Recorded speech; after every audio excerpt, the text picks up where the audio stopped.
Just a bloke in a bar. What is up, ladies and gentlemen? Welcome to another episode of Packer Up Boys, powered by Lontel. As we said, guys, giving $1,000 to one lucky person that signs up. Lontel.net.au/bloke. Use the code bloke. And if you use the code bloke, I think it's up right now, for new customers, you'll get a discount on all different types of like plans that you can go on. Not necessarily plan because you play per day, but speeds that you can do. You'll get a discount. Discounts like roughly 20% or so, not exactly, but so they never ever do this. They're doing it only for bloke members. So use code bloke before this offer ends. They've never done it before. If you're on the fence about getting some new internet, guys, we use it. Lontel use it. The other day, my sister came in. It saved her as well. Like it's honestly the best in the biz, and it's a customer service, and it's not like other internet as well, where other internets might say they've got the same speeds, but it's like a highway. Like if one highway is as big as the other, but this highway has traffic and this highway doesn't, you want to be on the highway that doesn't have traffic, and that's what Lontel is. They pay extra to make sure that there's no traffic and there's no slowing down. So we had Jack Johns in the other day, and he texted me. He's like, "What's the internet details?" Blah blah. I'm like, I'm telling him what to do. And then when it came to upload something, he texted me. He's like, "Holy shit, your internet is lightning." Yeah, and he said, it was yesterday as well when we were uploading. He's like, "Bro, this is mental." So matter of fact, I've connected Jack with Lontel, and they're going to sort him out as well. Best in the biz. The great Tommy Bomb. How you going, brother? Good, Campy, good. Went pretty poor round one in terms of predictions, my end, but we don't deal in losses, boys. We deal in learnings. So a few learnings out of round one. Kind of areas. Big time. And you know what? A lot of it, round one, I've realised it comes down to fashion statements or haircuts. Okay. Yeah. Okay. So, going in, I thought, for example, that the Sharks would win. I thought the Titans would win. I said thought the Titans were a good chance against the Sharks. Trindle comes out bald and does what he did. Obviously locked in. Yeah. Then you had Noah Martin come out with one of the great mullets all time. I had Manly to win. He absolutely rips them apart. Okay. Breaks their hearts. Broncos, Reece Walsh has a shaved head now. They were poor. Well, I'm glad you brought that up, Ken, because sometimes haircuts take time to adjust as well, though. So like Junior Paulo, for example, he comes out with the Felice Kafusi last week.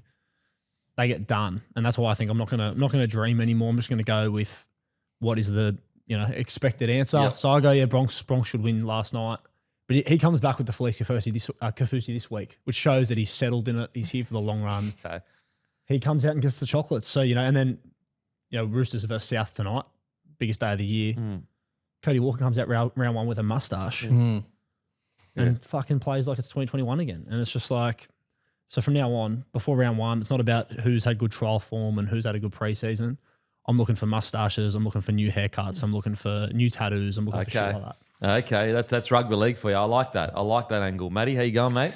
Good. As Tommy just said, it's the best day of the year. South versus Roosters. There's 2 days in the year which I circle in the calendar. These are the two most important in my opinion. I want you to pitch to each other why the other team are a bunch of pieces of shit. How long do you have? Okay, so Tommy, I want you to tell why are Rabbitohs such pieces of shit? I just reckon, Kempy, and I've said this, it's gone up this week. I reckon it's ridiculous that they call themselves a pride of the league. They haven't won more than one comp in 50 years. Which I think, and again, people go, "Oh, you're just broken your history and shit. Oh, meet me on halfway." Like I had a mum telling me to meet her on halfway. I'm like, that's not happening. But look, I think that's crazy if for almost half the time that you've been a club, you've only won one comp in that time. To be called the pride of the league, I think is crazy. Okay. Is that you know what I mean? Is that fair? So you hate them just because they're not that good? Is that what you're saying? Why do you hate them? I just think to self-title yourself pride of the league when that's sort of the stat. I'm like... They think they're better than they are. Is that what you're saying? I reckon these days, yeah. But then again, like I said, Cody Walker's got a mustache now and fucking they played pretty well last week. So I'm a bit nervous. So you've taken a bit of a weak back step there. You said something strong and then you've gone, I'm a pussy. I'm firm in it. Like I'm firm that I don't think that they should be called the pride of the league. Like to self-title yourself that is crazy. Okay. You know what I mean? That's like Cody Walker's mustache has put a bit of fear in you. Well, it's like if you walk into a room and someone's like going on about how good looking they are about themselves, or if they say, "Oh, like I'm really humble," or like they give themselves the rap. It's like fuck off. Like, Roosters not known for giving themselves raps. No, just lots of money. Jerseys, we win premierships. That's right. Yeah. Yeah. Fuck enough. I thought this was between me and Matty. What's going on here? It's fucking bullshit. Okay. Ambush. Matty, tell Tommy Bomb why the Roosters are such pieces of shit. Well, they claim they like this whole established 2002 thing they love to sprout. The Roosters have been around for the same amount of time as South. In fact, maybe just a little bit shorter. South was tiny bit before. Is that true? Can we fact check that? Yeah, No, wait, we both started. Fair play. but South, yeah, No, but who was technically first? South, just South probably. Yeah. South was the third oldest. I think it Okay. went Glebe and Newtown then South. Okay. There's a huge debate between Glebe and Newtown fans still over who's first. Where did South play their first game? Do you know? Birchgrove. I've kicked a 40-20 there. Just want to put that on the record. You knew the answer to that as well, obviously. Self layout, anyone? That's good from you. But they've changed their name 100 times. They changed their jersey. They sold out to Adidas this year. That jersey looks like Sold shit. out to Adidas. What do you say to that? It was probably a good deal. I trust Uncle Nick. He knows his way around to deal with the kid. So I don't know. Like the Roosters are a soulless organization, I believe. And can I just say, look, Holy shit. so you guys won a premiership, but I had someone in the comments telling me that that's not the whole story. So I'd love, because I'm sure you would know the whole story, Matty. oh yeah, I know what you're gonna say. Apparently about Rocket, like saying that there was a mutual agreement, you won't rock up to the grand final with Balmain, and Yeah. then you rock up anyway and kick off to no one and win. Is that true? That is true. So Disgraceful That is areas. disgraceful That- behaviour. I got to It's say, disgraceful it's behaviour. disgraceful areas. well, so in 1909, basically it was a pay dispute, and it was something to do with. I got to refresh myself with the The whole Rabbitohs story. are bootlickers. Is that what we're saying? No. It's That's about crazy. It was about like gate takings, and then there was like a dispute with rugby union and about the grounds, all that. It was the second year of the comp. Anyway, they agreed they wouldn't turn up, but then South turned up anyway, kicked off to nobody, regathered, scored, and then claimed the premiership. What are we talking about here? Like, that is disgrace. Like, oh, we've got the most premierships. Well, now, how do I know that didn't happen again? You know what I mean? Wow, okay. So we play the Tigers next week. I'm going with Hammy. I'm actually thinking of making a 1909 Premiers shirt. That would be funny. nice. I might do that. Okay, so your argument is they're a soulless club? Yeah, like how many juniors do they have? You know what I mean? Like there's Talis Duncan, heard of him? Heard of him? yeah, I Also don't know. tatted up freshly as well. Okay. A South junior, born and bred in, I think, La Perouse, is about to break the record tonight. Like, that's history. That's pride of the league. Okay, you say they're a soulless organisation, but are we in the game to have soul or win comps? Well, the Roosters haven't won anything in the last few years. What do you mean? They went back to back in. Okay. So are we Junior? Are we drawing the line of history when it's convenient for Roosters fans? Roosters haven't done anything for half a decade. Yeah, but One Matty, comp in 50 years is crazy. No, it's not great. I'm not saying that's good. I reckon the 1909 thing is real bad. Like, I reckon that doesn't get enough attention. Like, at least with all of our comps, we've rocked up, the opposition's rocked up. You know what I mean? Like, it's a fair fight. I will say, and I know we are arguing here, but have you really heard a South fan truly try and claim that? Like, I think everyone knows it's a bit ridiculous. Everyone says it's 21 premierships, and I'm like, well, if we're counting that, To be fair though, that there wasn't grand finals for the first 30 years. it was So what? it wasn't great. There was no grand finals for the first few decades, wasn't there? So it's all a bit. I don't Is that know. right? Pretty sure. Jeez, So that rules out a lot of premierships. Which team plays more like grubs? I would say Souths. That would be more. They're grubby, you reckon? That would be more there. Well, I think they'd take pride in that though, right? yeah. No no, pride of being grubs. so you know what I mean? Like being tough Holy or whatever. shit. I'm gonna That's how they'd have see to. I'm gonna have to themselves. agree. Yeah, I'm gonna have to agree Holy with that shit, one. you reckon you're grubby? I think Souths are a bit grubbier. Wow. I mean, look, I love Latrell more than anyone, but I mean, look, Roosters, they've had some pretty, edge pushers. But I tell you who's an undercover grub that just never went noticed? Joey Manu. And it pissed me off I know, that when- no one freaking talked about it. He gets hit in the head once, and everyone's like, "Oh, Joey Manu." when he headbutted Latrell's shoulder, I thought that was out of pocket too. I thought that was very out of pocket from Joey. Mate, Joe, yeah, he was undercover, but hey, full respect. I to will him. say, miss Joey Manu in the comp. He is just so good at how good centre, was bro. he? He was so good at centre. Are we a chance of getting him back, you reckon? Yeah, No, I don't think I so. reckon you You are. reckon he's done? No, mate, he's probably living the dream right now, bro. Getting paid big cash. Bloody, you don't have to bash your body every week. He's already won prems and that. He's done everything. I'm pretty sure in Japan where he was playing, I don't exactly know where he is now. I think he's been jumping around a little bit. Yeah, But mate, there's a rule over there because I've got a couple of mates that play in that comp. If you're from overseas, you're only allowed to play a certain number of minutes or games across the year because you're an outside player coming in. Yeah. Great So stuff. dead set, bro, his minute rate or his rate per game would be fucking astronomical. Why I would- need to know. I need a more honest answers, guys. Why do you hate the Rabbitohs in a sentence or a paragraph? So I actually don't hate the Rabbitohs, which I know that's weird because like Wow. a lot of Roosters fans be sitting. Does that there, come from arrogance though? Or you're serious?" like, they're so beneath us that I don't hate them? Is that what we're talking here? Maybe a little bit, but like no, you know what? I think Holy shit. it's hard because like Latrell, I actually really love Latrell. I broke my heart when he left. You know what fucks me off a little bit? He left to play fullback.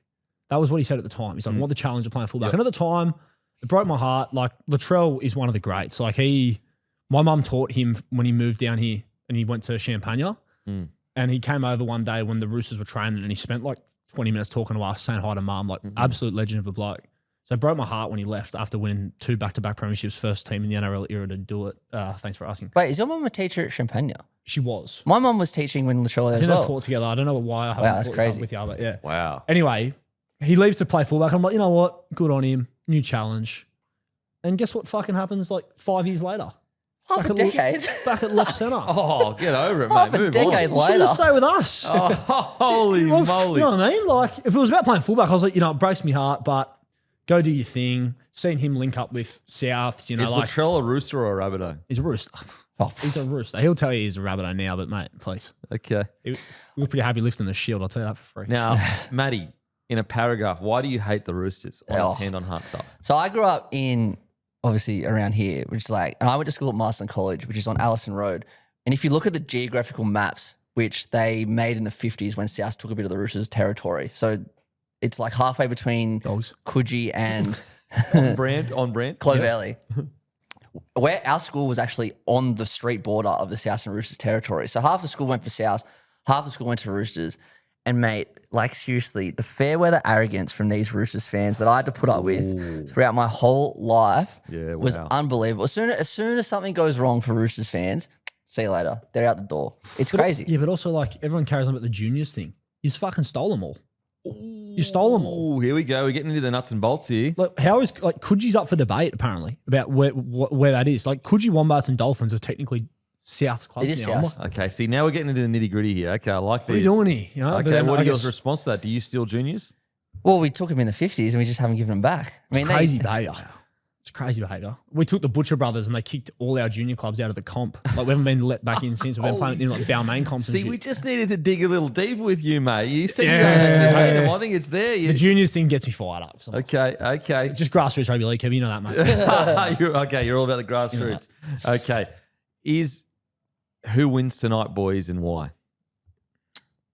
Look, I think if Roosters are to win, AJ doesn't break the record. I think there's zero world where AJ breaks the record and we win. Yeah, So okay. I think if we win, Toya comes in, shows some serious Queensland, Australian spirit, shores up that edge, Are you a Queenslander? keeps him quite. No, not by That's trade. fucking outrageous. You just Not said by that. trade. Well, he's a Queenslander. Yeah, I know, but like you're giving Queensland Spirit a rap. Yeah, you know look, what? I'm giving- Queensland would never do that about a Blues. I'm giving person. Rob a rap because we need if Queensland You need Spirit, Queensland Spirit. if it was ever a fucking thing, if it was ever a You're thing, digging deeper, bro. yeah, get it tonight. Holy Get it tonight. shit! So I can't look- believe a New South Welshman just used. fucking oath. We need Queensland Spirit to win the fucking rival game against Look, the Rabbitohs. because I know how Queenslanders think. If I go to Rob and I go Queensland Spirit, he just fucking goes like that, right? So shut down Latrell.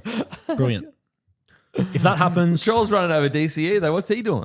fuck, don't see. That's what I mean. If our right edge holds up defensively, I think we can win this football game. I think Okay. we've got the middles to do it. I think Teddy puts on a clinic tonight. Okay. Also spoke to a Roosters player this morning who's not playing. He's injured at the moment, but I bumped into him and he said, E-bike injury. no, not e-bike injury. bumped into him and fell off his bike. Yeah. But look, he was confident the boy's going to put on a clinic, so I trust him. Was he talking clinics? He was talking clinics. Wow. He was Okay. talking clinics. So Why? Who's winning and why, Matty? See, first of all, with South Roosters games, and like you know this better than anyone, form line always goes out the window. No matter unless it's like one team is just so decimated and it's so obvious. But like look at last year, for example. Like South, people forgot South beat the Roosters last year and they were bloody decimated in the last game. But Roosters obviously pumped South. But form always goes out the window. I remember in that 2012 game where Reynolds scored that crazy match-winning try. South were like $1.40 favourites that day. Like they should have pumped them. Like in all these games, form goes out the window. So there's that. But I reckon there's too much focus on that right edge, too much focus on South's left edge today. I've actually backed Campbell Graham to score a hat trick at $21. You know what's hilarious? I've backed him as well. I've backed Campbell Graham to score a hat trick as well on Sportsbet feed. Well, there you go. That is there you go. We have not spoken about that. boys. I reckon it's going the other way. Hat trick's crazy behaviour. That's Well, I tell you what, I felt on Toops. That's crazy behaviour. But 3 tries. Look, Campbell's a good player, and he scored 2 last week. I can't see him scoring a hat trick tonight. Okay. Now, is there any concern about the fact that your discipline is like atrocious? Yeah, a little bit.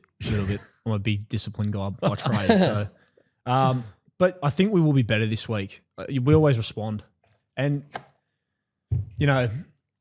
we really had some of the weakest areas of our game shone on last week. You know what I mean? So I think we're going to see that shore up a bit. I don't mind. Like, Billy Smith is a massive out. Oh, yeah. He's your best player last week. Yeah, he was outstanding.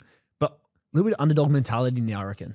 You know what I mean? Oh, that is so Roosters, bro. A little bit of underdog Bro, mentality. that is so Roosters. Like, you've got this team where everyone in the whole offseason like frothing. Look at this team on paper. You're getting to round 2 and you're already talking underdogs because you lose your fucking centre. Underdog. We're in a rebuild. Oh my God, bro. That is so Roosters. The Roosters are chat. $1.60 favourites. Nah, we're underdogs though because That is Roosters Billy chat. fell off his bike. Egan was on the bike too, but Egan scrubbed up okay. Like, he's good to take the field. But look, I think as underdogs we're a chance tonight. You know? Okay. Because sometimes when I talk about the fact they haven't really fired a shot in the last 5 years, I was like, oh, mate, we had these crazy injured years. And I go back and look at the team roster that they had, in the finals or whatever. And it's like this stack. 50 kangaroos and shit. Okay.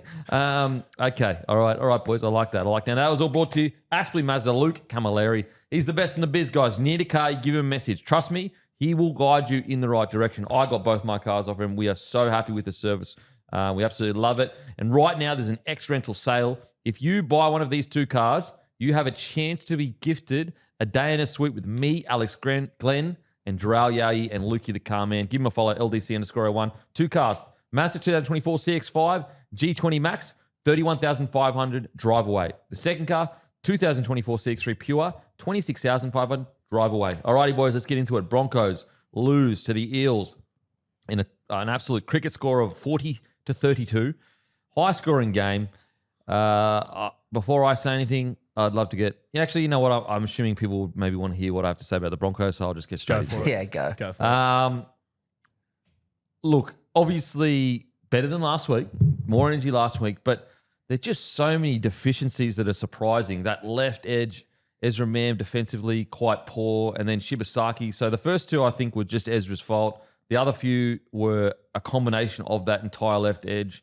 Around the ruck, we just have no, dummy half-wise. We've got one of the most powerful packs in the competition, and we're not hitting in behind the ruck and getting any scheming out of the dummy half position. I don't understand it. So I'll get into specifics. But look, looked better, but 40 at home after last week, really disappointing.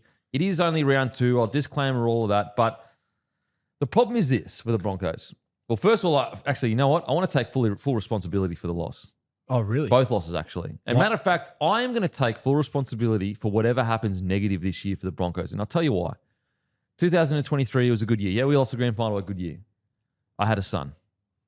And you know what? I said, I'm going to back that up. 2025, I go, I'm having another son or a daughter. I ended up having a son. We made a grand final, we win it. This year, I did not have a child. Not yet. And that's my, but it's not going to be enough time. I thought about that. When I realized it last night, I was about to walk out to the missus and go, we need to get something done here. You got time. What do you mean? It won't come out for 9 months. No, but I reckon on the way prodigal son sort of stuff for the 3rd. You know what I mean? But it still won't be. It's got to be out. It's got to be out. Is that the rule? I think it's going to be out. You didn't win in 23. You had a good year. But it's still a grand final. I think every Broncos fan will take a grand final. And look what happened in the year that I didn't have a child. Look what happened to us. A bloody coach got sacked. But if you call it number 3 like Alfie or some shit, I'm sure that helps. You know what I mean? Before he's born, call him Alfie. Or her, she's born, call her Yeah, Alfie. yeah, just be going around going, oh, yeah, Alfie's coming.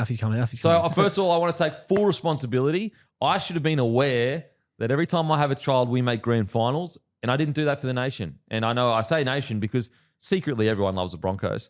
And so I take full accountability. Full accountability. I don't want to see headlines at match. I don't want to see headlines at the ball. Boys, it's just Kemp has let the Broncos down. That's what I want to see. Beak's a bad bloke because I take accountability. I should have known that. I haven't given myself enough time now. So there's that. So with that out of the way, the problem for the Broncos is that it's all about perceived truth. The whole match situation, whether it's true or it's not true about training the boys too hard, the boys locked in, all that kind of stuff, that's irrelevant now because as you start losing, it's only going to matter what is perceived to be true. And the problem is that you start saying that enough, like, okay, there's a shift in, there's a crack in the playing group and they're training too hard, all that kind of stuff. When you're losing, and it takes really strong organizations to avoid this, and I'm hoping, and I believe in the Broncos, this is not going to happen. But when you're losing, guess what starts to happen? Pointing fingers. And you start looking like, let's say you're a player and you're down on form. You start making excuses. Oh, we're training too hard or whatever. And so I think that the only way, if the players are on board with Madge as they say they are, the only way you're going to relieve that tension is you don't have to win every game 13 plus or whatever. Or I mean, even if you were, let's say you were 0-2 and you lost 24-20 and 16-12, there wouldn't be pressure on Madge. There wouldn't be pressure. But conceding 40 at home after that first 20 minutes, and then obviously the first game. So the boys need to step up there. Another thing I would say is like, with Madge, I'm a big believer in you earn certain things. If you're a player there at the moment and it's just, let's assume it's true, the boys are training too hard. Madge has earned the right that at this stage, he deserves the opportunity to have at least another 2 or 3 years to do what he needs to do to build the team he wants to build. So whether you agree or disagree, if it is true or not true, it doesn't matter. He's earned the right to do the things the way he's supposed to do. He won the comp for the club. I know the players on the field did, but as a coach, him coming in, winning in the first year, he's earned the right to do things the way he wants to do them. And so it's not even a question me personally, I don't think he's internally under any pressure whatsoever. And I think it would be crazy. So much so, even if we have a terrible year, he has still earned the right to have at least a year or two more to build the club he wants to build. Because right now, you got to remember, it sounds a bit silly because he inherited such an incredible roster, but it still is an inherited roster. So just with that, I just think that the players, everyone, the best for the club right now is back and Madge all the way in. And it's easy for me to say I'm not there training and I get it. Maybe, whatever is happening. I don't know what's happening, but I'm just saying the only way through this is getting behind and in with Madge and backing him all the way, even though sometimes you might agree or disagree, because he's proven it might be tough. It might be hard. He wins comps. There is a massive agenda against him for sure, I reckon. Because the thing is, before Payne Haas signed, before they lost the last 3 games, including the World Club Challenge, like there was already yarns about this bullshit. Like, whether it's true or not, we've spoken before about how, in the past and even maybe now there is truth in it. He fucking won a comp in his first year. Yeah.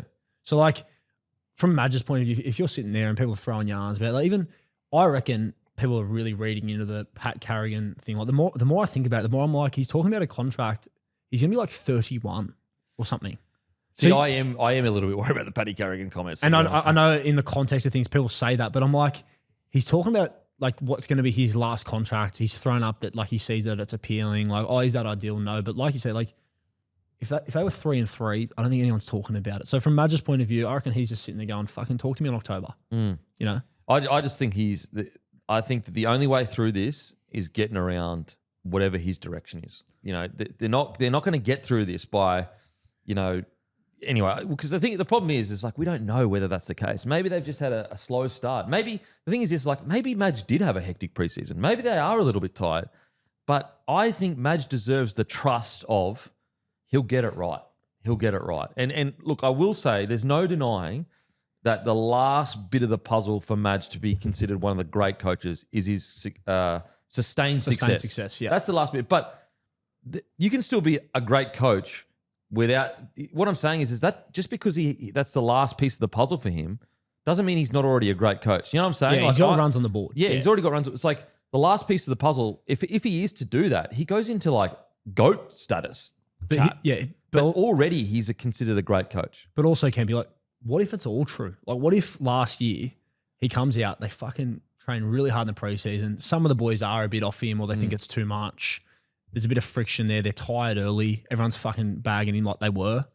Maybe they do have a conversation where they meet in the middle a bit, but then they fucking peak at the back end. They have that crazy run where when they're down by 10 or more points in 3 different games and they win, like, who's to say that won't happen again? And like, because it did happen, like we're all just sort of hypothesizing over something that we don't know. Yeah. You know, like they're sitting there now 0-3. They started so hard last year and then looked like an absolute bag of dicks for like 12 weeks. And then out of nowhere, Reece goes on. And even the way people talk about the comp last year that they won, it's almost like some people talk about it like it's almost like just the luckiest shit ever. They had to earn it. Like, yes, it was crazy circumstances, but fuck, like, name another side in history that was able to do that. Yeah, well, and that's the thing. Like, and what was the key thing that won them the comp? It was their fitness. No thoughts. It was their fitness. And Nathan Cleary on Hello Sport podcast, I saw the quote on Triple M. He said it was the first time ever since this run that he realised we're not the fittest team in the comp. Like, the Broncos are fitter than us. Yeah. So I just think, like, right now, I don't know what's going on. I don't have any insights. I don't call the boys or anything because I always try to keep a bit of a distance. I don't want to be that guy. The only way through this is back and Madge all the way. Like, and the thing is, this is like, if you back Madge all the way and it doesn't work, then we can have that conversation. But right now, we're talking about a coach that came to the club and won the first comp in 16 years. Just got to go all in with him and trust. Even if right now the boys look flat, because I'll be honest, they do look flat. They look flat. They don't look energetic, especially compared to the back end of last year. But we have to trust Madge has a plan. We have to trust that he's aware of what is going on.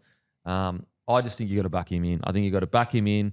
Yes, and I'll be brutal. Like, if you're a player that doesn't agree necessarily, that's okay. Keep playing as hard as you can and sign with another club. Then I just think that what we need, and I had Darren Lockyer on the podcast recently, and they will probably release next Tuesday.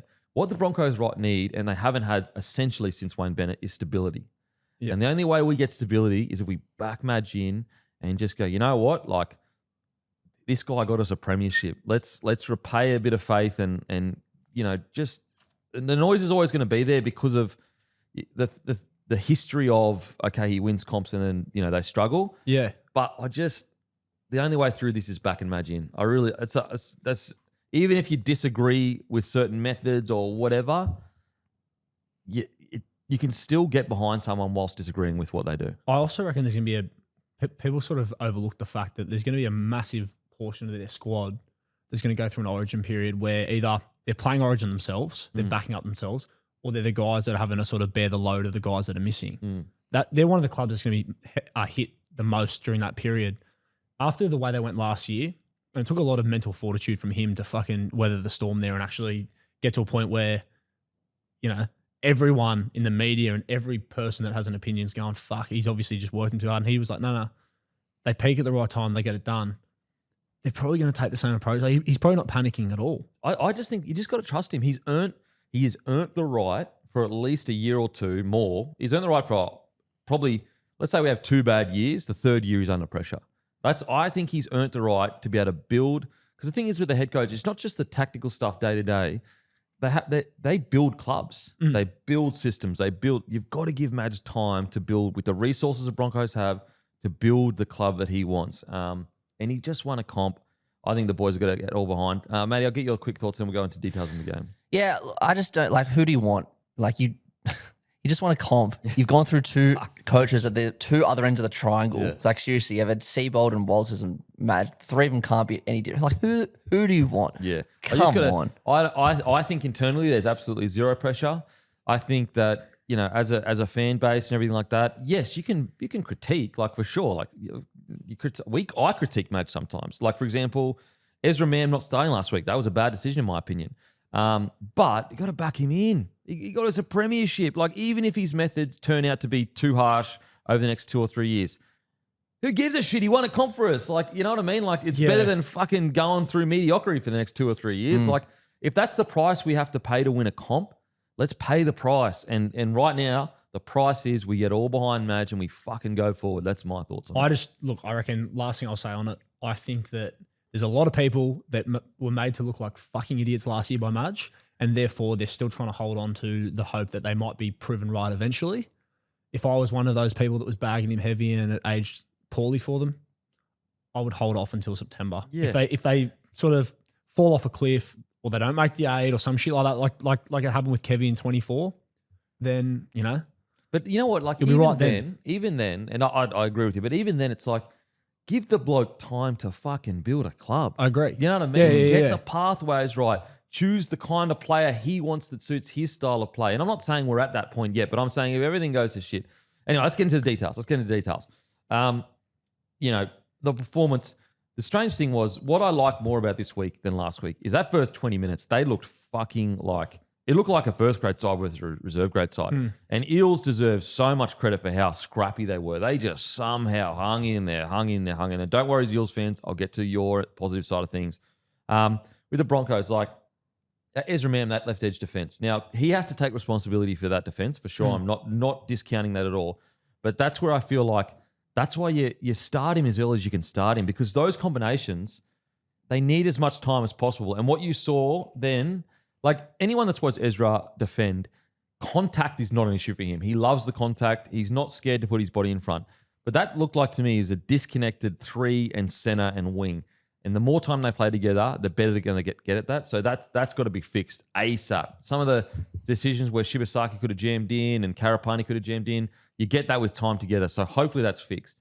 Around the ruck, we need a 9. Like the amount of times where it was just like a flat ball, starting slow. And because Payne Haas or Paddy are so good, they find a way to get it done. But you know, I know Harry Grant's the pinnacle of it, but we need to be able to get out of the ruck, hold the markers, get our big boys in behind, get out on the advantage line. The amount of times that it would just be a nothing ball, it'd almost be at a stop-start kind of like as he's catching the ball, he's barely got any momentum. There was just none of that around the ruck. So we need to sort that out. Look, it wasn't just any individual singular person's fault. There were errors everywhere. Like, for example, Walshy, like, that was the greatest, worst game I've ever seen in my life. Like, it was the greatest, worst game ever. Like, some of the shit he did was like, holy fuck, that's amazing. But then he would drop just cold end-over-end bombs. You're going, holy fuck. That was crazy, that one early in the second half when it was just like a normal Kira. End-over-end bomb. He would catch that 1,000 times out of 1,000. So, look, the difference is this, like, because I'll be a bit harsher on other players. The difference with Walshy is, first of all, I want to say he has to catch those. That's unacceptable. However, at the very least, he's scoring all your points too. So it's kind of like cancel each other out. There's just some other players that just some of the errors in that. Got to say, like, you know, I'm disappointed because I just think he came so far last year, so good. He seems like such a lovely young man, but Jordan Ricky's performance the last 2 weeks has just been like to bomb that try.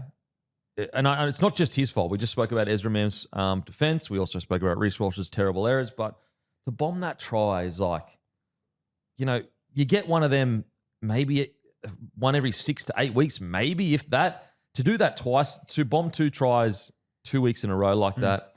But that's actually not like, look, okay, that's an error. These things happen, even though I feel like he could have passed, he could have stepped, he could have done so many things. Anyway, whatever. But I've got to say, like, the game at the end there, on the line, yes, the Eels were still ahead and they probably go on to win it. But Jordan walking off his try line, that's the divot in which Pezzett runs back into and does the grubber. Yeah, I get it. It was a lucky bounce. I get it. But to be walking in round 2 in the middle there, that's concerning for me. That's really concerning. Like, he's just got to find a way. All the little things he did so well last year, he can't be switching. He's too good of a player to be switching off like that. He's got too much talent. And that's the thing with Jordan is, like, he has, you know, last year he was a great solid year, and then he has a quiet year, and then a solid year, and then a quiet, like, he's just got to find a way to get this out of his game because he's so much better than that. And, like, you know, we just can't afford to have because right now he's essentially a senior player right now. I think he's like 26, 27 years old. So still relatively young, but just cannot have that happen.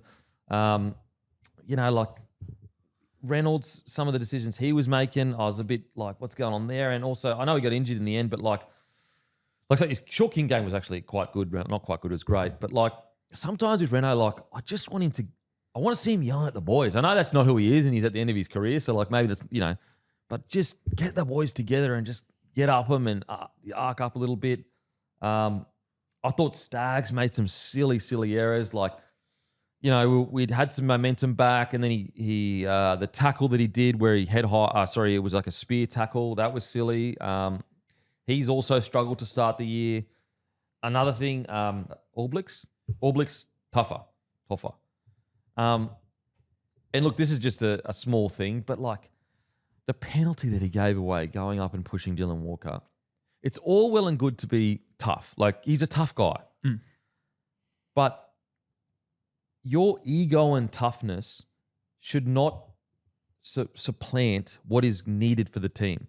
If you're going to give away penalties because of your aggression, I'd rather it be in defense where, I don't know, you get up too fast, it's offside, or a tackle slips up. Unfortunately, the play on the weekend where he goes up and pushes Dylan Walker, like, that's a selfish play. Like, that's not a tough play, it's a selfish play. Your ego is more important in that moment than what the team needs. The team doesn't need a penalty right there. And so I don't want him not to be an aggressive player. That's clearly what he is, and I love it. It's part of rugby league.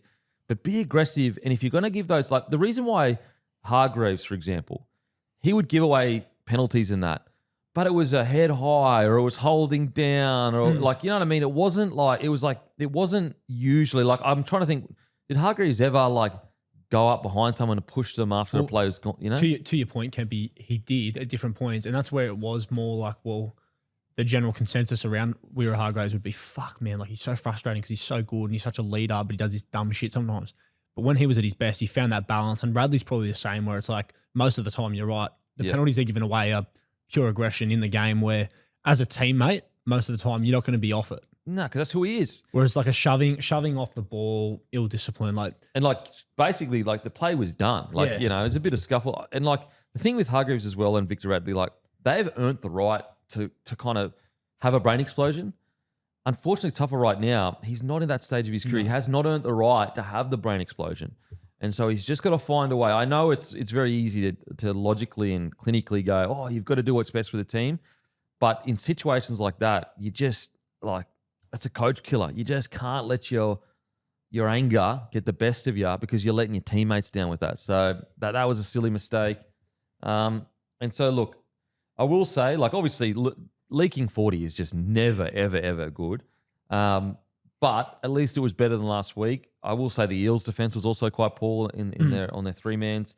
But, yeah, so, look, energy was better, but there's a lot of we're very rough around the edges for a team that just won a comp. Yeah, but you were, to your point, you were better in certain areas. Like I thought that in round one, you guys would come out and you'd be a lot more clinical in terms of completion rate out of yardage based on the World Club Challenge, because that's sort of like what cost you a lot there, and it wasn't the case. But then last night, a lot of early kicking, getting near sets. Like the first 20 looked like Madge's game plan, honestly. The first 20 looked like a Madge game plan. We completed like 95%. No, they threw up a stat at one point. It was 13 out of 13 for the Broncos, 100%, and then 5 out of 5, 100% for the Eels. And we were dominating them. Yeah. We were dominating them, and then just sit like the opportunities like Stags kicks it across, Shibasaki misses the tap back in, or he doesn't go for the dive catch. Like we missed all these opportunities. So it's like it's there. Just got to have the discipline to focus for 80 minutes and keep it. Yeah, because the defense like definitely wasn't where it needed to be, obviously. But even those little discipline errors and while she's kicking a dead off the kickoff and a couple of things that sort of, you know, but I think that there's still shades of you guys, same way against Panthers last week, where it's like, and in the World Club Challenge, you see them put it together for 10, 15, you fuck, like they are going to be hard to beat. So I think it's not panic stations, I think they'll just sort of get through the year. That's not going to shock me if it sort of is a slow build. And they're just, like you said, I think the biggest test of the Broncos this year is going to be weathering the external pressure. Yeah, it's the external noise is going to be the biggest issue. And look, you know, people that are like, oh, can they go back to back? And I know that question's kind of asked of every Premier, but it's like, guys, we've been spoilt by Penrith and Roosters. Like, this doesn't happen often going back to back. The expectation that it's back to back or it's a shit year, it's like, come on, man. Yeah, it didn't happen for 28 years or something. Yeah, like this is hard. Now, obviously, missing the 8 is a fucking terrible year and all that. But anyway, so there's that. Just one thing, just on Walsh. No one's talking about it. I thought I was going crazy. Didn't he injure himself in the first half? I swear. Shoulder was a bit and crook. surely that's why he kept dropping the ball. I don't want to make excuses for him, but like, he's never done that before. So mate, honestly, I'm telling you, as a fullback, an end over end bomb like that, you can be able to catch with one hand. Seriously.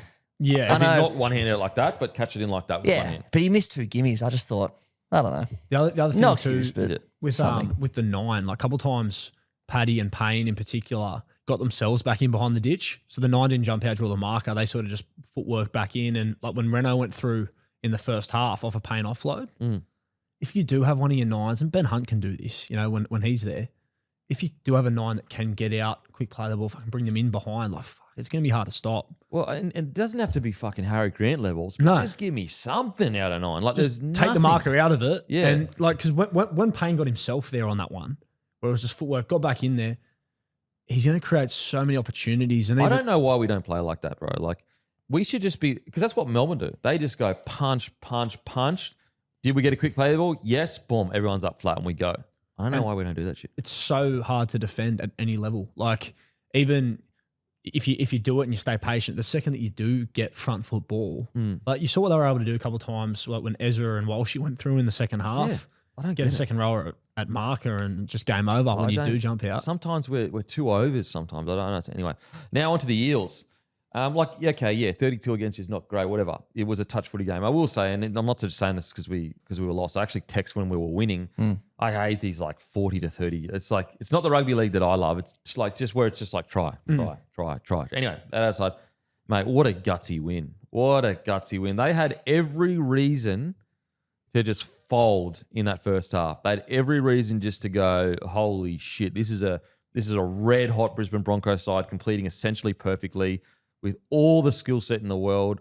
And even the edge defense, like Moses' poor miss on Walshy, Peasant initially, just like really poor defensively.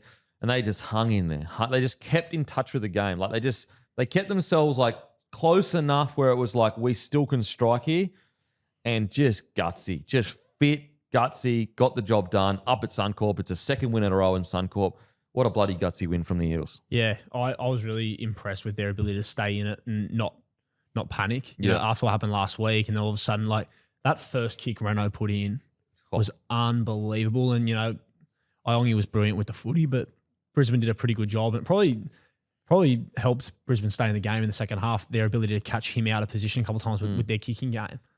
But there was a set when they were really under the pump where Simonson, he went 2 carries out of yardage in 3 plays, which when I think about Simonson, I wouldn't really think of him for that. But that was pretty big from him, I thought. And to just hang in there. And Kelmer came up with a couple of big plays. I mean, his defense in the first 30 wasn't great. No. But everything after that, he was a fucking problem. Yeah. Absolute beast on the edge there. And he's always had that potential. He just never really hit his straps. He was unbelievable on the weekend. To his absolute credit, obviously he didn't play last week. Him coming in, I wouldn't have thought he was going to be the guy that was going to be the mad point of difference against the Bronx, but he fucking tore him apart when they needed it. That first try he scored, and, you know, you could go, oh yeah, poor defense, and it was, but out of nowhere, he had a lot of work to do. The footwork he broke showed. like 5 tackles, outstanding, absolutely outstanding. Oh, he was so good on his feet too for a big man, like to finish that off. So yeah, a lot to like for the Eels, I think, and I'm so happy for them because I was sitting there and I really felt for them because they've obviously put a lot in. The first 20, I'm going, oh man, this is not looking good. And they just hung in there. They just hung in. It's just that age-old saying of like, we just got to keep in touch with the scoreline and eventually momentum will change. And that's what happened. After 20 minutes, Broncos bombed a few opportunities, momentum swings. Before you know it, they couldn't get it back. Well, after 30 minutes, like it was somehow 12-6 and then I think Broncos might have scored again, so it was 20-6. So Payne scored that try. It was fucked. Like, no one touched him. And when it was 26, I'm like, all right, there's no chance here. But then there was a 5-minute period where Pezzett puts a kick in and Payne Haas makes the first error of his career and Riley Smith scores. Yep. Broncos kick it out in the full, so 2 unforced errors, and then Kelmer scores again. And you're just like, what the hell is happening here? Like it's just they hung in there enough and they didn't have to do anything. It was 2 unforced errors that made it happen. And that's the beauty of rugby league. Like that's why the Penrith Panthers are so good. They don't give you that shit.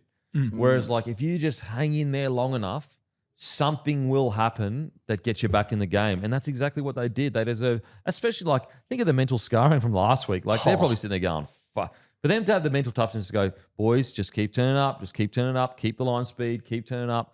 And they did. They did exactly that. just a little bit of a nitpick. Like they desperately need to work on Eongi's, especially his goal line or close to goal line defensive position. Last week, obviously, he was an A defender, screams out. Harry Grant goes straight through. One of the kick tries for Tony Staggs, he was in at A on his goal line. He might have been fatigued, but still, his fitness should be sweet. They just need to work on that. I think that's probably the part of his game as a rookie that he really needs to focus in on, and his positioning and goal line defense. Yeah, for sure. And I think also a couple of times I got caught out where, you know, back in behind the ditch, like what we were talking about, what the Broncos should do if a second rower ended up at marker or was slow to their feet, they sort of were made to pay again, which was against the Storm too. I just think with Iongi, it's similar to watching sort of Walsh develop before. He's obviously had a couple of pretty big breakout years. He's so good with the ball, but defensively, a lot of, like, for example, with Walsh, that Tui Kamika try saver, you know, Slater was the same, where you're going to see a lot of big plays and highlights, but it comes from that defensive detail where they know how to be in the right position and their timing to get there to make the play. So I think hopefully he's been around in systems for a while, but he's still got time. And I think under Riles would be massive on that coming out of Melbourne. Yeah, I think he should be fine. He should have good development at the Eels. The other guy I want to talk about is Dylan Walker. Oh, Bro, good. he was the best player on the field, I thought. best player on the field, easy. So Like good. he's probably the most underrated signing of the last 2 years since he got to the Eels. Like maybe you could say Aaron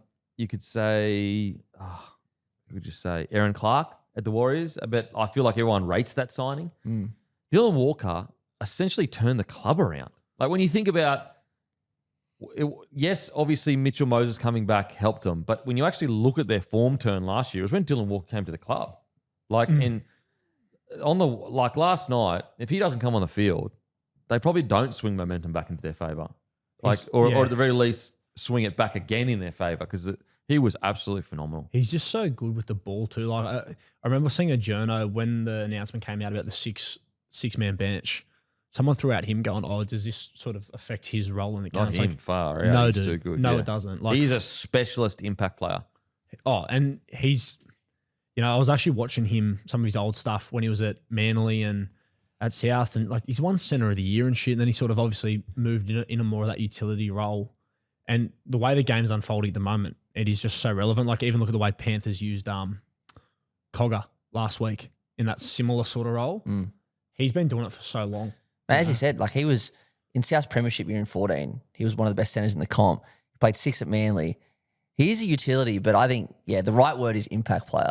Like he's not there to like cover a bunch of positions. He's there for, like, I seriously, I wouldn't be dropping Connor Watson at all, but I seriously reckon his name should at least be thrown around for Origin. I'm trying to think, like, in regards to like how much a team improves once a player comes on, he's probably the best in the comp. Now I'm probably, obviously got Connor Watson as well, but he's probably the best in the comp of how much they lift when he comes on. The difference between them before he comes on and after he comes on. I'll tell you who's the opposite. I'm sorry to digress.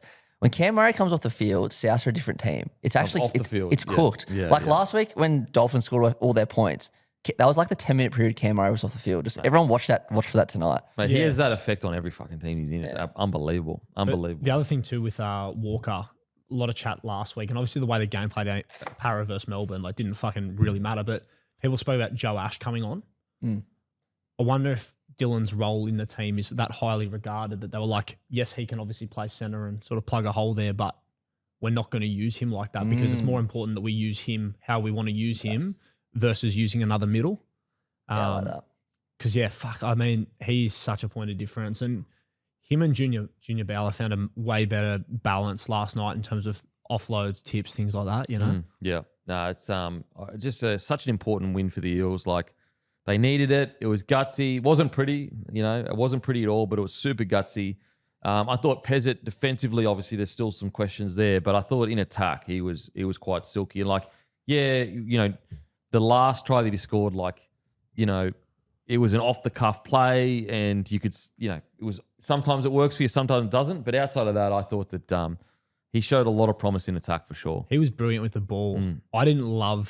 I'd love to know what Riles would have had to have said about that last play, though, because yes, he scored and it worked, but there was a lot of near intercepts and deflections and stuff throughout the game that the Broncos missed opportunities. Like I think Renault and Mam, even between the two of them, probably had 3 or 4 dropped almost intercepts. And it looked like that whole set, Parra was going to go and kill it in the corner. Yep. And we all speak about Munster like that, I guess, when he's done things like that over the years, where when it pays off, like obviously the balls to do it and to back yourself, that's probably a promising thing. But the two coaches watching, Riles and Madge, I don't know if that would necessarily be the way that they would go about it, but it doesn't really matter when it works and you score and you win the game. But yeah, his ball playing was phenomenal, I thought. Yeah. Anything else, boys? Anything else on the Eels now?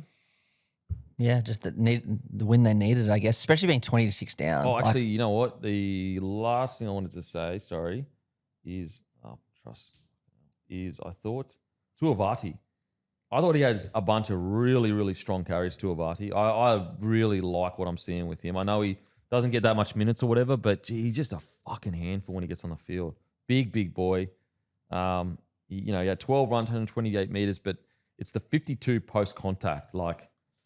He's just he just bends the line every time he fucking touches the ball. So I didn't mind him as well. He's Tuivati. Yeah, he was good. There's one guy, he needs to get his gap between his best moment and worst moment.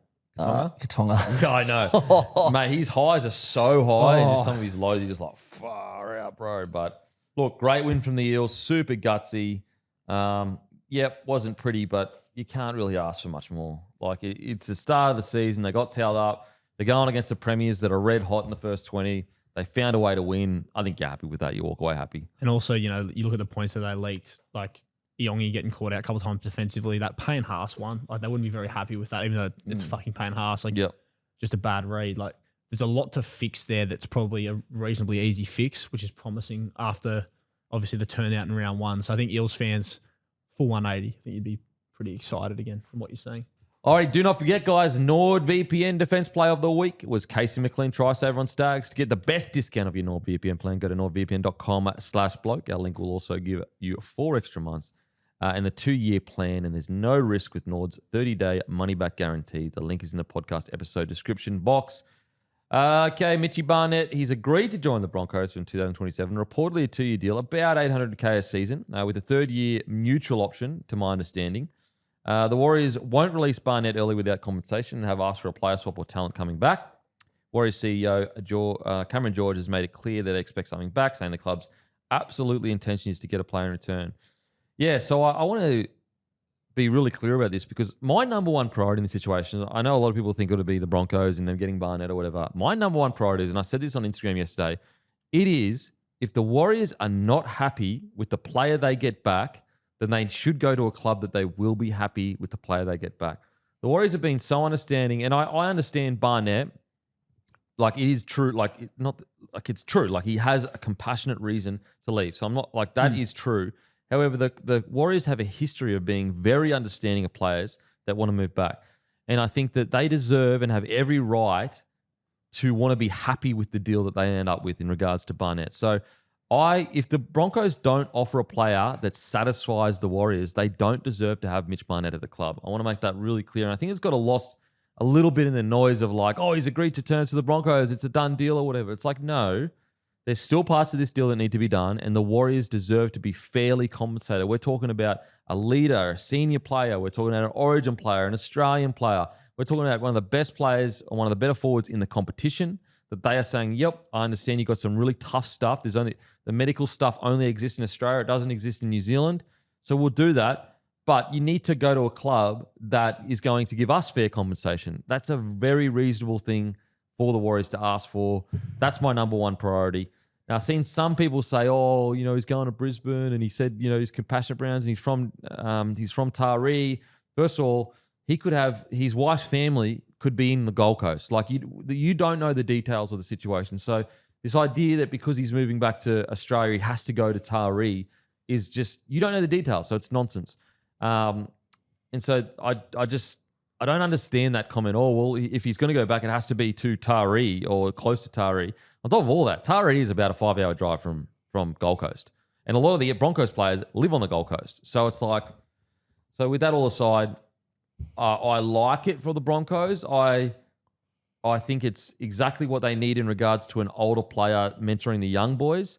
Little bit worried about the age and the injuries or whatever. But if he comes back and he plays like he has been playing, I love it. What do you think, mate?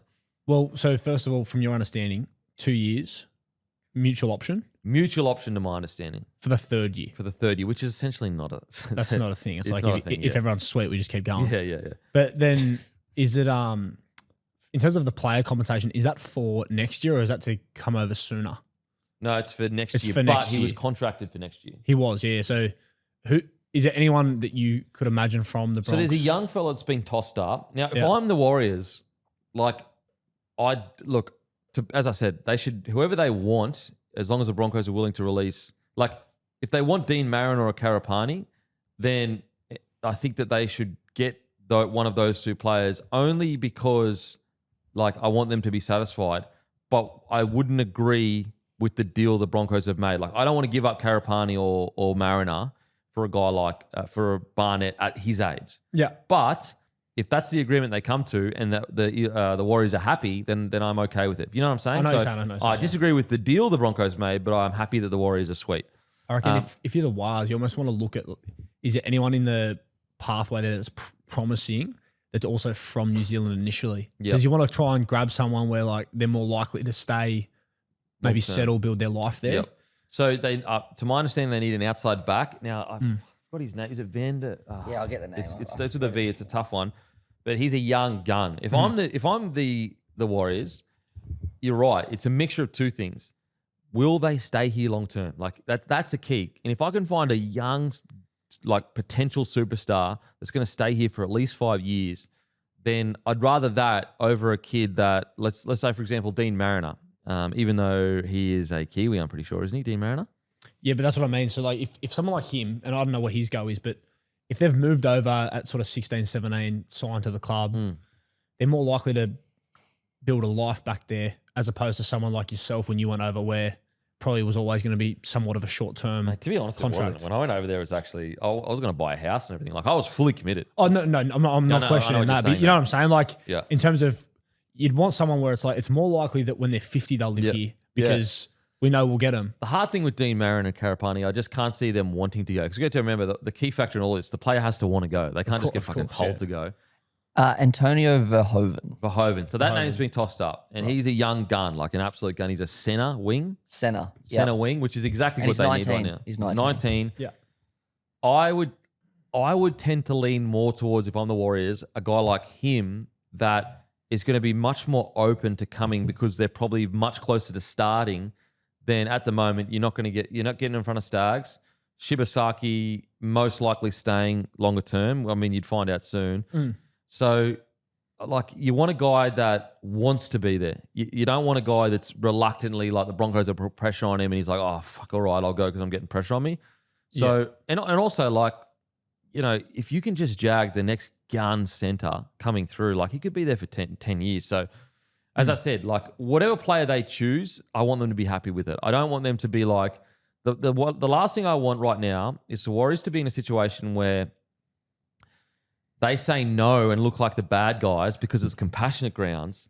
Yeah. And they're pressured into taking a player that they don't necessarily think it's a fair trade because they don't want to look like the bad guys because it's such a delicate topic. And so I think probably the best, if I think a fair trade is probably the best young outside back the Broncos have that wants to be there. It's willing to go. Or potentially, like, I don't want to lose Dean Mariner or Karapani, but something along those lines. But I don't want that to happen. I don't want that to happen at all. Yeah. I mean, ever since COVID, and I wouldn't know before then, obviously you'd have a pretty good insight yourself, but they always seem like they are good business people in terms of the Wires doing the right thing. Like they didn't have to come out and mention, or they could have asked Mitch not to mention the fact that it's compassionate grounds or whatever, you know what I mean? Like once that's out there, you sort of do lose a lot of bargaining power. Yeah. Because I think the Broncos would know deep down, well, Mitch is going to come back. Yeah. Regardless. You could have kept it in-house and begin negotiations privately to get it all done properly without the leverage of, I know it's a bad word to say leverage in such a delicate situation, but it just is. Like, that is what it is. And yeah. like they've chosen not to do that between the two parties. So I think it would be nice to see them get compensated properly for sure. But a lot of it does what you mentioned before. It comes down to, do they have someone that's willing to move over there? Because the last thing you would want, regardless of players' ability, someone's sitting there going, "Fuck this." Yeah. You know, like so. Hopefully, it all works out. Yeah. What do you reckon, Manny? Yeah, I don't know. I'm thinking about the whole Storm and Zach Lomax situation when it comes to this, and it's like how hard do I want to like back in the Warriors here? Like, if I'm the Warriors, am I gonna hold this back if I don't get someone I don't want? What do you think they're gonna do? Because what if Broncos offer someone that they don't want? A Warriors gonna stand in the way? Because like it's all about optics as well. Like they might look bad. Well, no, it's also the care for Mitch as well. Yeah. Like, you know, he's clearly got something serious going on. Like it's, you know, I know people try to compare it to the Lomax situation, but it's not. Oh no. It's I'm not doing that at all. It's not even close to the same. Yeah. Thing. But you know, they might go, we'll take a hit on this because we really do care about Mitch and his family and whatever. But as I said, like I think if you get I know it's not a like for like because Barnett is currently, you know, at the peak of his career. But if you get the best young outside back from the Brisbane Broncos, who are currently the premiers, I think it's a pretty good deal. Like a pretty good deal. It's not perfect. Not like I think a perfect deal. I mean, the age is what's the issue. It's the age of the fact that he's going to be 32 when he arrives at the Broncos. Like very hard to give up like a Dean Mariner when Dean Mariner's like 21 or 22. You know, probably going to be at rep level pretty soon. Karapani's another one that's just hit the scene. So it's like, I think if I'm the Warriors, a realistic target would be pretty much your best young outside back. If I can get that, I'd be pretty okay with it. Yeah, their perfect scenario obviously is Mitch stays, but due to the circumstances, that's not happening. Yeah. So, and Mitch is gone. That's right. No matter what, like it seems like Mitch would almost quit footy before he stayed and not get medical because like to my understanding, it's medical stuff that only Australia has, and that's the key. That's the key concern. New Zealand do not have the medical resources or whatever to be able to do whatever it is. So, you know, he's gone no matter what. Yeah. You just got to try to make the best of a tough situation for everyone, literally for everyone. It's interesting too, like for the Wars, they seem to be in a pretty good spot as a side at the moment. That would be something that would come up. Chad Townsend was talking about this the other night about he essentially had the same thing where he walked in there, told him, I've got to leave. Like he said his missus had someone in the family quite sick. They wanted to move back. He didn't have a contract in Sydney. They offered him a 3-year deal in the same meeting. They're like, look, we get it. We'd love you to stay. And he's like, well, like, I'm sorry. Like, I love this club, but I can't. Had to come back. And he was coming back for reasons. Like that would happen so often for good players over here going there. Yeah. So to have that to sort of contend with and compete with on top of just what is the NRL and all the travel and shit, like they're fucking in a good spot. Mate, I will say, it's just more reason why they need to focus on building their juniors and more reason why they need to stop their juniors being poached constantly by all the best clubs. Yes. The more they get as local players that grew up there in the side, the more chance this never happens and they can build rosters and stick together. You know, so, and we're seeing that. That's what they're doing. They're getting there, absolutely. Yeah, like they won New South Wales Cup, they won the Interstate Cup, so we're seeing it. So main hope is the Warriors are happy, Broncos are happy, you know, all good. I am really interested to see how Mitch goes being 31 years old, coming back from an ACL. That's going to be interesting. I think with today's science and rehab and everything, he should be fine, but it is still something you just kind of think about. Like another little thing is like, you know, as a 32-year-old, what's his body going to be like under a Madge preseason, which is notoriously tough. That's also a question, but I think it's a good solid sign. You just love a New South Wales front rower, don't you? Up there. Well, they just lost one, so Lost one, bring in another one. It's all right. We're the only team that, you know, we're so successful that we worry about, you know, he plays for the Queensland or New South Wales or whatever. Every other team, it doesn't matter that you've got Queenslanders or whatever. You literally just started talking about Queensland spirit need if you win a fucking rivalry match. You're the Broncos. You could have gone for anyone, but you're like, we need a New South Welshman just to show up the middle. He came to us. He came to us. We said, hey, we'll help you out, mate. We'll help you out. just last thing about Mitch. I can't shake it. Like, I know they care about Mitch Barnett, but surely, like, they lost Reece Walsh to the Broncos a few years ago. Now they're about to lose a rep player to the Broncos again. Like, surely they can't be stoked about it. I don't know. I reckon they're going to want someone pretty good. Like, I reckon they'll dig their heels in a little bit. Yeah, as they should. As they should. Ideally, yeah, but behind closed doors, I reckon. But like, not to the point where it would be like, we won't let him go then. Oh no, not So suggesting like, that at all.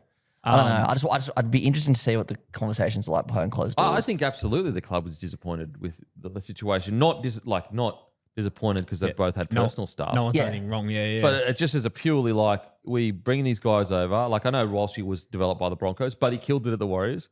Then Barnett, like he was at the Knights. He was like he was a first grader, but like really he's gone to a new level there, when no it- doubt. Like literally went from could walk down the street, a lot of people wouldn't know who he was, to a premier player in the game. That's all. That was the Warriors. Now it was him. It was obviously Mitch, but it was the Warriors system that did that for him. And so of course the Warriors just said, oh, "Damn, like fuck, we can't catch a break with some of these guys we bring over." So and like another thing with Walshy, like the Broncos weren't going to give him an opportunity in first grade. I'll never forget. I was sitting there saying, I would go as far with Walshy when it all happened at the Broncos, and if I was Kevy, I would put him in first grade for the first few rounds just to get him to sign the contract. And then if he's not ready, I'd drop him. Like, that's how far I would have gone to keep Walshy at the club at the time. Now, it all worked out in the Broncos' favour, but the Warriors gave him a chance when the Broncos wouldn't at the time, So You yeah. are right about their pathways though as well. Like winning cup, they won Harold Matthews in their first year. Like, Yeah. I reckon in 5 years' time, it's going to be an absolute powerhouse. Yeah, you've got to have players that's their home. They're not going anywhere. They don't have to worry about it. I'm not saying anyone's wrong for having compassionate grounds. It's true that it happens, but it's a fact of life that if your family's in Australia, anything goes wrong, you're going to want to be back in Australia. bound to happen. Like, It's yeah, bound to happen. But whereas if you live in New Zealand and something goes wrong and your family's from New Zealand, you don't have to go anywhere. It's like just a fucking logistics thing. Yeah. Okay, before we end those, boys, Helloworld Stadium, the travel company Helloworld Travel has reportedly secured future naming rights for the Penrith Stadium. So I want to ask you, first of all, thoughts on the name Helloworld Stadium? I hate it. I love it. You love it because it's love so like not great. It's just funny. This is great. It's so like going to a rugby league game and it's like Hello World. It's like not aggressive. It's very like open. Hello World. Like, It I can't get the Saddle Club theme song out of my head. Yeah. I saw your post about it and I was laughing. I was like, this is mad. This is so funny. The funny thing is though, it's like it's called Hello World. It feels really welcoming, and you're going there to get fucking towed up. By Yeah, by the best team of all time. Hello, yeah, come in. We're about to fucking tear you up. Yeah, okay, see you later. It's just funny, like, big games, seeing like them in the sheds, like commentators like, yeah, welcome back to Helloworld Stadium. And they're in there like, beautiful. We'll say, yeah, Penrith fans, notorious travellers. Yeah. Literally never go to away games. They don't even go to Compact. Not even Penrith don't even go to grand final matches. Oh, that was crazy. couldn't When we believe were that there in shit. 2022, I reckon it probably wasn't, but it felt like 10-1 Eels fans. Honestly, felt like no exaggeration, 75-25. Yeah. mean- Certainly in our live show anyway. Like, it was just blue and gold. Okay, but I want to say best stadium name and worst. Best for me is Suncorp. Number 2 is Dairy Farmers. Obviously not around anymore. Dairy Farmers was a good one. Yeah, That I was going to say really Dairy good one. Farmers. It was a good one. I mean, it's funny, regardless of sponsors and shit like that, I like the ones where like Brookvale Oval will always be Brookvale Oval, Shark Park will always be Shark Park. Like someone threw out the name the other day. I was like, what the fuck? It's like Ocean Protect Stadium. See, I actually don't hate that as much as everyone else, just because there's a bit of synergy with the Shark in there. What in is Cronulla. it? Is it an environmental government thing? I'm What is it? assuming so. I'll Ocean Google it Protect now. Stadium. Say it again. Ocean Protect Stadium. Do you reckon there's a single fucking Sharks fan out there going, hey, do you want to come to the game at Ocean Protect Stadium? No, obviously not. It's fucking Shark Park. Like I like those ones because you hear every year or every couple of years it'll change and it'll go from Lotto Land to 4 Pints. It's like it's Brookie Oval. It's Brookie. mate. Please, like fucking what are you talking about? Here? Some things roll off the tongue though. For example, Amy Park, that just rolls off the tongue for me. I used to, it's Go Media Stadium now, but I liked Mount Smart. I thought it was sick. So I liked it when it was Ericsson. Is that the same stadium? There was definitely a New Zealand stadium called Ericsson Stadium. Maybe it's just because nostalgic, but Yeah, Mount Smart's gone. Mount I Smart like is Mount good. Smart. That's That's good. gone. And I associate that a lot with Toyota Cup for some reason. I remember watching a lot of like the Okay. wild Omar Toyota Slimeankle. Hey? Omar Slimeankle. He was the 20s GOAT. I liked Aussie Stadium back when that was SFS. Aussie. Yeah. That's what that I was a grew good up one. on. Also, this isn't a stadium name, but at the SCG, you know that game when GI kicked the field goal against the Tigers? Mm. They were using those old, it looked brown like an balls. old stadium, but it was a current stadium, but Yeah. it looked old. It's fucking beautiful. I was at that beautiful game. stuff. That was mad. Worst current stadium name. Current. Yeah. I hate the one you just said before. Ocean Protect. Yeah, it's got a lot of leaguey about it. You know what I mean? Like,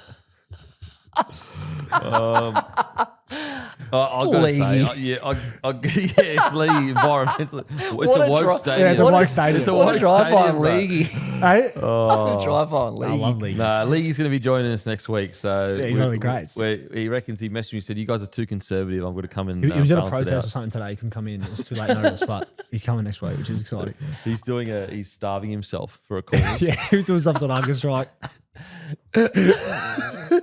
at Ocean Protect Stadium. He was protesting the free speech laws. Yeah, it was something like that. Oh, 1,300 You smiles. know what he messaged? He said, "You guys are really problematic." yeah. He was on a hunger strike, unfortunately, so he couldn't join us today. But yeah, Ocean Protect Stadium. I'm just as outraged as he would be. So that's my one that I don't like. It's the worst one. What's your worst one for you, Matty? It's not called 1,300 smiles anymore, is it? I don't think it is. That would have been my worst. You know what? I just said that I didn't mind Ocean Protect, but out of all the current stadiums, that is easily the worst. But the probably reason I say is because Sharks have had some shockers there, like PointsBet Stadium, yuck. Ramonda Stadium, that's the worst ever. That's literally a rubbish Sharks are company. just doing their best, to be honest. Again, none of their fans have ever fucking ever referred to any of those stadiums as that. Yeah, Like, 100%. Points, but no, Shark Park. Oh, I think maybe it's because of the history. I like GIO Stadium. I think that works. But maybe it's the history or whatever. But number one is Suncorp Stadium. It just Well, when I think of Suncorp, I don't think of the bank. I don't think of the bank either. I'm But thinking also, yeah, Suncorp because it's Stadium. always been that. That's a great point. Like, let me tell you this: ANZ Stadium, which is now a call. Call, used to be Telstra. I remember when it changed, and it was like, what the fuck? You know what I mean? Like Imagine if Suncorp Yeah, Stadium I'm with you. changed. that's Yeah, what I that'd mean. That's what Homebush has done a few times. Yeah, Well- Homebush, you're right. When Telstra, ANZ, a call. Yeah, which is like every time it sort of changes, and even though you sort of, and it's the same one for long enough that you get familiar with it. Yeah, Like it was yeah. ANZ for so long, and then it's like now it's a call, and we're getting used to that now. Whereas I guess Suncorp has just always been Yeah. just your meat and Mate, potatoes. Suncorp, Always you know what to been, always expect. will. It's just like always been that. It always will be that. Could you they just can't. I mean, they make fucking $5 billion a year. What's so the I'm sure real they'll be fine. stadium called? Is it actually called Lang Lang Park? Park? Is it Lang Park? Is I it think still Is it Lang still Park? Lang Park? Because you I'm know gonna someone's a Google good bloke when they refer to it as Lang Park. Like you know they've been around the game a long time. Yeah, they got a bit about them. They got a bit of grit. If you refer to Suncorp Stadium as Lang Park, it's almost like you're naturally tough. Yeah, he's just seen the world. This guy. You know I've what I never mean? seen a cat call it Lang Park. No, you know? no. Let me see your hands. Calluses everywhere. and Yeah, shit, he's almost too scared to call it Lang Park. yeah. Hasn't earned the 100%. right. Yeah, well, he knows what's happened there. Matter of fact, you know what? You've got to earn the right to call it Lang Park, I think. Yeah, he's probably bashed a few New South Welshmen in his time or something.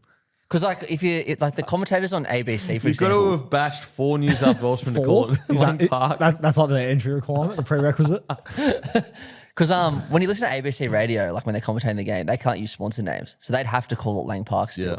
But I think it says it's called Brisbane Stadium, and Okay. but in brackets it says Lang Park. Again, if you're a Brisbane fan that calls it Brisbane Stadium, reach out. Yeah, reach out. Because far out. you don't exist. Should we? I've been thinking about this for years and years now, and I've always felt like that it's just kind of like, you know, when you listen to a podcast, you're listening because you're listening to the people on the podcast rather than the people that call in. But should we have a hotline on Friday? I don't know. I'd be open to that, especially If there's any of our shows that could have one, it's this It's one. Friday because I want people blowing up after their losses on last night and that. I don't I know. can We'll have a set think. one up. Let us know in the comments section. Should we have a hotline for the potty? And it basically like you leave the message and we'll play it here. I'll throw one out for you quickly because if League's joining us next week, so he brought up a thing about how he was meant to go out with a girl, Oh, but he missed it for Thursday night footy because Thursday night footy was on. I would love to hear people's best like excuse for like missing a date or You know what's with their hilarious about missus that for with, rugby league. with Leaguey is like he thinks that like that's rugby league, but it's actually not. That's like most rugby leagues go like, bruh, go on the date. yeah, I'm going for to- sure. yeah. But he's like, this is mad rugby league, but it's like, no, bro, like seriously, go on the fucking date. What do you Yeah. do? Rugby league is going on the date. Maybe. And it know wasn't what I even mean? his side playing either, which is like, you know, I mean, but that's what I mean. I'd love to hear people's worst. I got one for you. Yep. So this isn't rugby league related, but 2015 Cricket World Cup, Australia playing India in the semi-final, and I'd already missed too many uni classes, and it was either, and like I'd already like missed many classes, but also missed too many classes that like I couldn't do a doctor's certificate. Like it was, if you miss another class, you're gone. So obviously, I withdrew from the course. You withdrew, Sorry, from the subject. I withdrew from the subject. you withdrew from the subject for a Yeah. cricket semi-final And I- between. Australia and India. I'll A never. semi. Yeah, World Cup though. World Cup. It's never been Australia since, and I don't regret it because Steve Smith scored 100. Did you go to the game? Yeah, with my dad. And But like, yeah. surely the class wasn't on during when the game was on. Yeah, it was on a Thursday or something. It was in the middle of the week because it was a World Cup, so it's on every day. But when was the match on? Oh, well, it's 2 till 10, so it was in the afternoon. Fair. Mine one is like not missing anything, but so I went to Europe for my honeymoon, trip of a lifetime. We went to the most expensive restaurant ever. My wife picked it, and she's like, "Oh, this person's been here, this person." So I'm like, "Yeah, of course." Anyway, we go in there, and it's just like unbelievably ritzy. And it was the World Cup, Australia versus New Zealand. So I've got my phone out on the table and watching that. And my wife's always okay with that. She gets it. She's literally never, ever once complained about me working because she understands. But the greasies I was getting from the people that worked there, like I was insulting them. And like they were French. So they were like, you're with this beautiful woman. You're sitting there watching your phone. And I felt like saying, motherfuckers, this is what paid for the fucking thing. So you just fucking relax, all right? But they were fucking death staring at me. They were like, honestly, I reckon if they could have kicked me out, they would have. Are we talking one of these joints where like they announce the food to you and shit? Like they tell you what it is? Yeah, we're talking like when I got the bill, I was like, what the fuck is going on here? I was like, listen, I didn't sign up for this shit. It was like, and we only went to like one of those kind of restaurants once, all of Europe. And yeah, it was the nicest chicken I've ever had in my life, though. It was unbelievable. Was it coq au vin? Was that?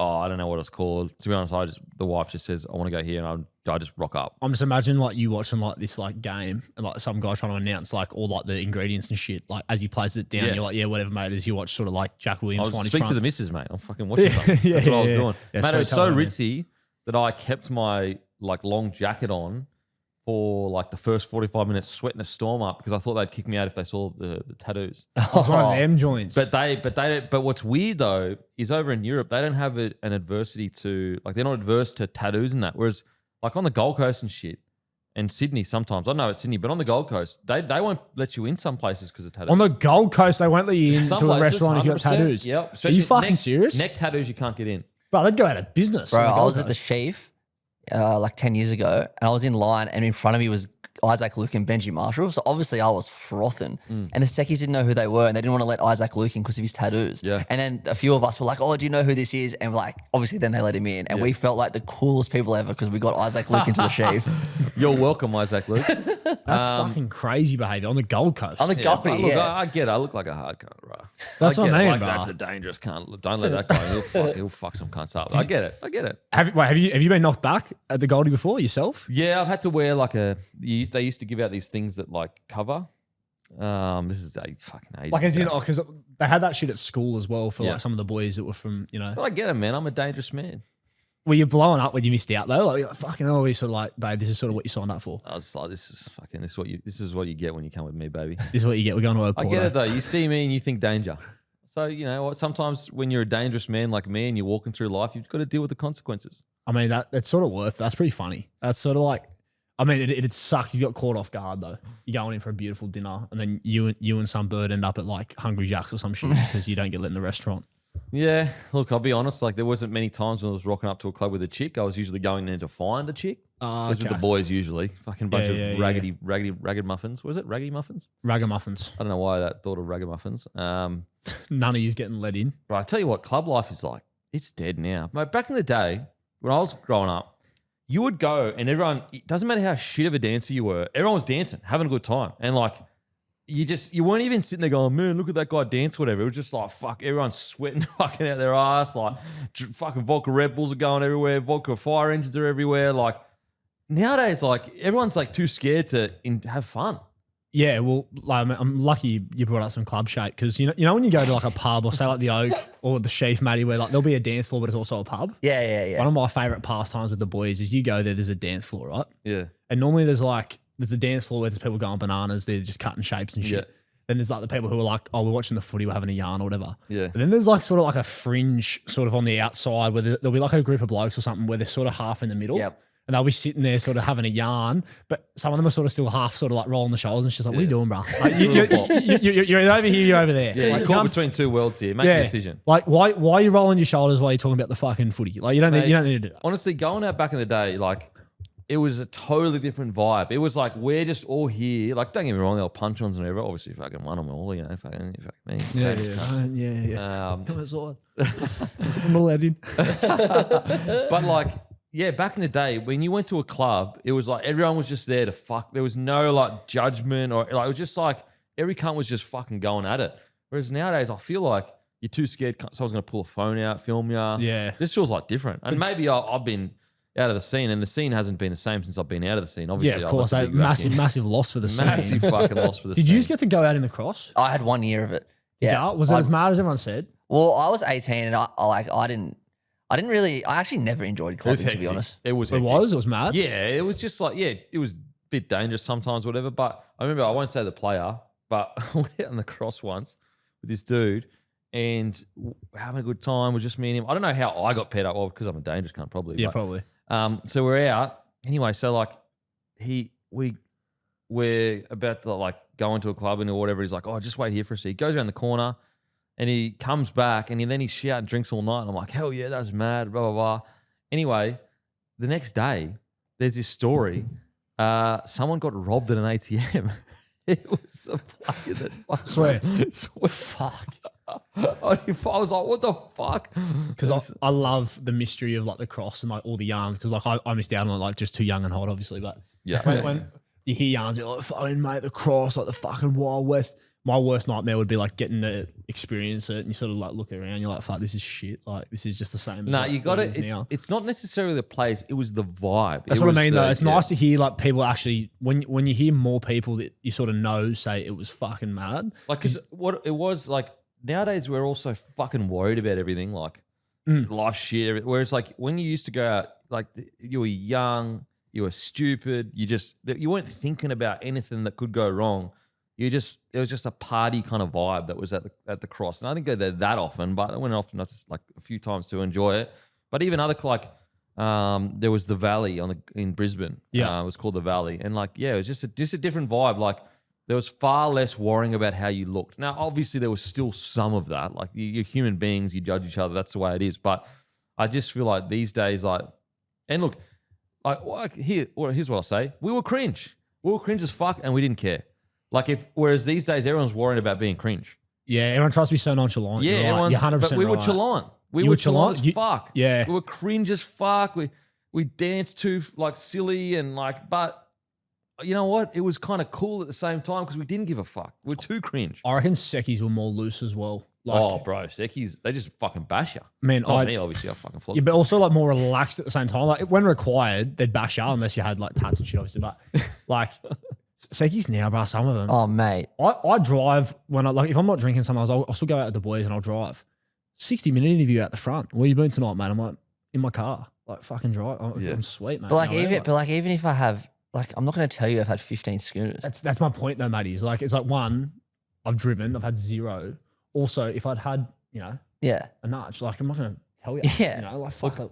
Oh yeah, look, I get security guards. There's like almost like it's not the worst job in the world, but like, geez, what a it's a tough you gotta carry. deal with the It's biggest tough fuckers. carries, bro. You'd see a lot of you idiots. see so many punishes, and also when they recount the story of what happened because they're intoxicated, they're an innocent angel. Like they're like, hey, I fucking barely did anything, and then the video showing them like swinging on a security Spinning guard. head kicks and shit. Yeah. I will say, pet hate with Secchies, mate. If I'm walking in with a chick, you don't need to be the big dog, bruh. Just fuck. You don't need to impress her. Yeah, we get it. You're the man. You're in the position of power. You get to let us in, not let us in.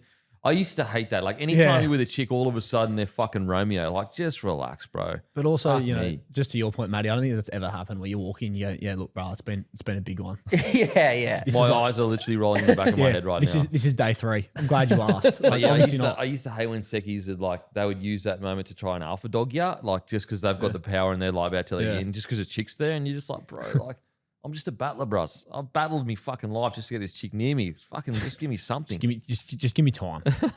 And also, I wasn't let into the last joint because I'm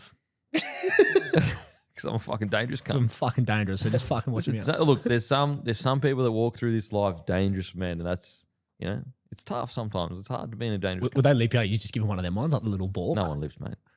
No one lived. Gave him a goosey and ran away. Alrighty, we are done and doosted. Give Tommy Bomb a follow. Tommy Jaeger. Grab your Lontel. grab your grumpy coffee.